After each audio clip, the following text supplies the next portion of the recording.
गोव्याचंच का चालू झालं, मग गोव्यात गेल्यावर कसं होणार, गोव्यातनं काहीतरी तस्करी होईल आणि गोव्यातनं आमची पिढी बिघडून येईल. गोव्याला गेल्यावर पिढी बिघडते हे कुणाला माहिती झालं? ते गोव्याला गेल्यानंतर बिघडून आले होते का?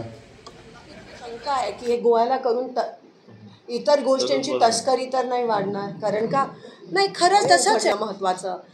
महत्त्वाचं आहे आम्हाला मुंबई सोलापूर, मुंबई हैदराबाद, सोलापूर हैदराबाद, सोलापूर मुंबई, सोलापूर बँगलोर, सोलापूर पुणा अशी एअर सर्व्हिस पाहिजे. उलट मला तर शंका आहे की हे गोव्याला करून इतर गोष्टींची तस्करी तर नाही वाढणार, कारण का नाही खरंच तसंच आहे. आणि काय होणार आहे ह्याच्यातून, तुम्ही काय साध्य करताय?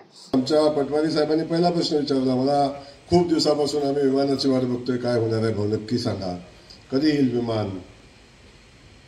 आता पटवारी साहेब विमान आलेलं आहे, विमानाने उड्डाण पण केलेली आहे, पण उड्डाण केल्यावर सुद्धा अजून अनेकांची इच्छा आहे की गोव्याचंच का चालू झालं, मग गोव्यात गेल्यावर कसं होणार, गोव्यातनं काहीतरी तस्करी होईल आणि गोव्यातनं आमची पिढी बिघडून येईल. गोव्याला गेल्यावर पिढी बिघडते हे कुणाला माहिती झालं? ते गोव्याला गेल्यानंतर बिघडून आले होते का? मला काही कोडं सुटलं नाही.